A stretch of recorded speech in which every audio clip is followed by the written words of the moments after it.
While the earliest known historical records of Singapore are shrouded in time, a 3rd century Chinese account describes it as Pu Luo Chung, referring to Pulau Ujung, which means the island at the end of a peninsula, in the Malay language.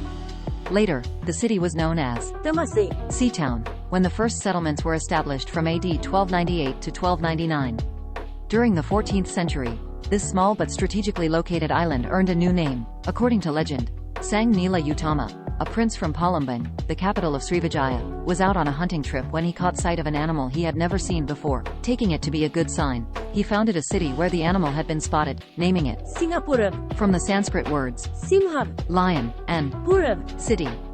The city was then ruled by the 5 kings of ancient Singapura. Located at the tip of the Malay Peninsula, the natural meeting point of sea routes, the city flourished as a trading post for vessels such as Chinese junks, Arab dhows, Portuguese battleships, and Beguinese schooners. Modern Singapore was founded in the 19th century, thanks to politics, trade and a man known as Sir Thomas Stamford Raffles. During this time, the British Empire was eyeing a port of call in this region to base its merchant fleet, and to forestall any advance made by the Dutch. Singapore, already an up-and-coming trading post along the Malacca Straits, seemed ideal. Raffles, then the lieutenant governor of Bencoolen, now Bengkulu, in Sumatra, landed in Singapore on the 29th of January 1819. Recognizing the immense potential of the swamp-covered island, he helped negotiate a treaty with the local rulers and established Singapore as a trading station. The city quickly grew as an entrepot trade hub, attracting immigrants from China, India, the Malay archipelago and beyond.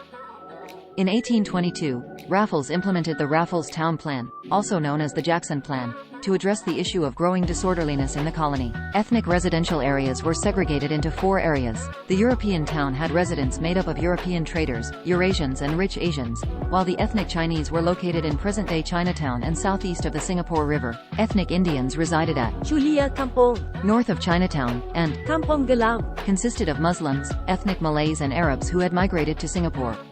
Singapore continued to develop as a trading post, with the establishment of several key banks, commercial associations and chambers of commerce. In 1924, a causeway opened linking the northern part of Singapore to Johor Bahru.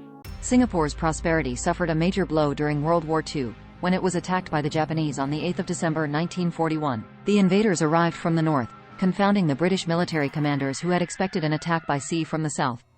Despite their superior numbers, the Allied forces surrendered to the Japanese on Chinese New Year, the 15th of February 1942. It was the largest surrender of British-led forces in history. The island, once fated as an impregnable fortress, was renamed Shonanto, or Light of the South Island, in Japanese. When the Japanese surrendered in 1945, the island was handed over to the British military administration, which remained in power until the dissolution of the Straits Settlement comprising Penang, Malacca and Singapore. In April 1946, Singapore became a British Crown colony. In 1959, the growth of nationalism led to self-government, and the country's first general election. The People's Action Party, PAP, won a majority of 43 seats. And Lee Kuan Yew became the first Prime Minister of Singapore. In 1963, Malaysia was formed, comprising the Federation of Malaya, Singapore, Sarawak and North Borneo, now Sabah. The move was meant to foster closer ties.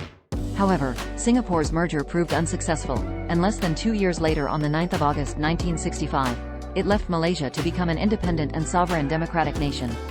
Today, many slices of Singapore's multicultural, colonial and wartime past are preserved in and around the city. You can visit monuments, museums and memorials, or for a real trip through time, take a walk along a heritage trail,